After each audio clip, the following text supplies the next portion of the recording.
വിജയിച്ചത് സഭയും വിശ്വാസികളും തന്നെയാണ്. അതിൽ അഭിമാനം രൂപതയുടെ. സഭാ തർക്കം നടക്കുന്ന എറണാകുളം അങ്കമാലി അതിരൂപതയിൽ പുതുതായി പട്ടം ലഭിച്ച 8 വൈദികരിൽ 7 പേരും പള്ളികളിൽ ചാർജ് എടുത്തു കഴിഞ്ഞു. ഒരാൾ തിങ്കളാഴ്ച ചാർജ് എടുക്കും. അതോടെ എല്ലാവർക്കും നിയമനവുമായി കഴിഞ്ഞു.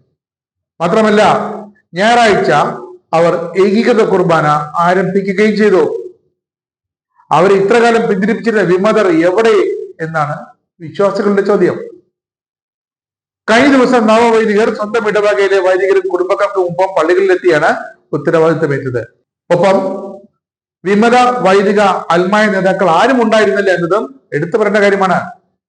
പട്ടം നൽകുന്ന ദിവസം പുതിയ അതിരൂപത നേതൃത്വം വളരെ ഭംഗിയായി നടത്തിയിരുന്നു ആ ചടങ്ങുകളൊക്കെ.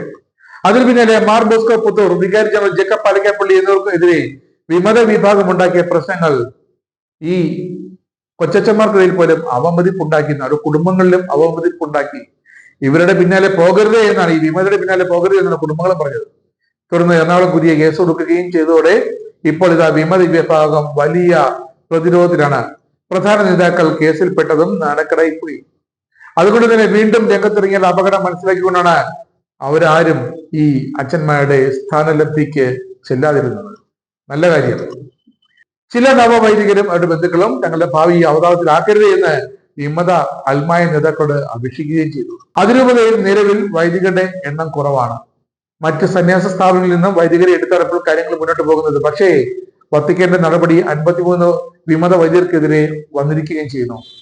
സഭയോടൊപ്പം നിൽക്കുന്ന ഭൂരിപക്ഷം സന്യാസ സ്ഥാപനങ്ങൾ എറണാകുളത്ത് പക്ഷേ വൈദികരെ വിട്ടു നൽകാൻ ഈ പ്രശ്നങ്ങൾ കാരണം മടിക്കുകയാണ്. കൂടുതൽ പ്രശ്നങ്ങളിലേക്ക് പോകാനും തങ്ങളുടെ വൈദികരെ വഴിതെറ്റിക്കുമെന്ന ഭയവുമാണ് അവരെ ഇതിലേക്ക് നയിക്കുന്നത്. എന്തായാലും പുതിയ നിയമനങ്ങളും ബസലിക്കയിലെ പുതിയ അഡ്മിനിസ്ട്രേറ്ററും കൂടി വരുന്നതോടെ കാര്യങ്ങൾ കൂടുതൽ വ്യക്തമാകും, എളുപ്പമാകും വിശ്വാസികൾക്ക് എന്നാണ് അറിയുന്നത്. മാത്രമല്ല, കാര്യങ്ങൾ ഇതുകൊണ്ട് തീരുന്നില്ല. ഈ 8 കഴിഞ്ഞാൽ അടുത്ത മാസം 14 ഡീക്കന്മാർക്കാണ് പട്ടം കൊടുക്കേണ്ടത്. അവരും തയ്യാറായിക്കൊണ്ടിരിക്കുകയാണ്. അതുകൊണ്ട് തന്നെ ഇനിയും വിമതന്മാർ പ്രശ്നമുണ്ടാക്കിയ കാര്യങ്ങൾ അവതാളത്തിലാക്കല്ലേ എന്നാണ് അഭ്യർത്ഥിക്കാനുള്ളത്. എങ്ങനെയെങ്കിലും പ്രശ്നം തീർക്കണമെന്ന അഭിപ്രായം ഈ വിമത വൈദ്യർക്കിടയിലും ഇപ്പോൾ അൽമാർക്കിടയിലും ഒക്കെ വീണ്ടും ശക്തമായി വരുന്നു. അതിരൂപതയ്ക്കകത്ത് തന്നെ ഇനിയും കലഹിച്ചും ഭിന്നിച്ചും മുന്നോട്ട് പോകുന്നത് വലിയ നാശത്തിലേക്ക് എത്തിയെന്നും എങ്ങനെയെങ്കിലും ഇതൊക്കെ അവസാനിപ്പിക്കാൻ ശ്രമിക്കണമെന്നും അതിരൂപതയിൽ നിന്ന് വിരമിച്ച മെത്രാൻ വരെ ആവശ്യപ്പെട്ട് കഴിഞ്ഞു.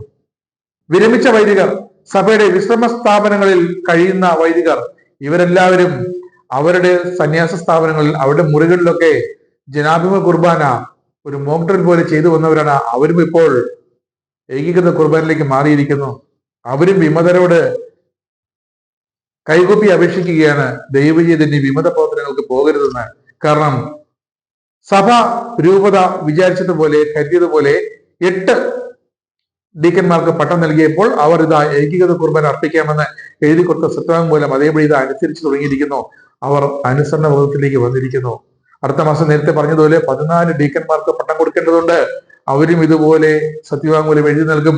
സഭ അനുശാസിക്കുന്ന, വിശ്വാസികൾ ആഗ്രഹിക്കുന്ന ഏകീകൃത കുർബാന മാത്രമേ തങ്ങൾ കൈകൊണ്ടുള്ളൂ, അല്ലാതെ മറ്റൊരു തരത്തിലുള്ള കുർബാനയും അർപ്പിക്കാൻ തങ്ങൾ യോഗ്യരല്ല, തങ്ങൾ ഇത് ചെയ്യില്ല എന്ന സത്യവാങ്മൂലം അവരും എഴുതി കൊടുക്കും.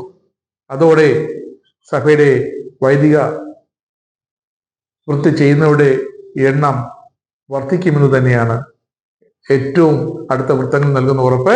അതിനുശേഷം കൂടുതൽ വൈദികർ, ഈ വിമതരടക്കം കൂടുതൽ വൈദികർ ഏകീകൃത കുർബാനയുമായി സഭയുമായി ചേർന്ന് ഒത്തുപോകുമെന്ന പ്രതീക്ഷയാണ് ഇപ്പോൾ വിശ്വാസികൾക്കുമുള്ളത്.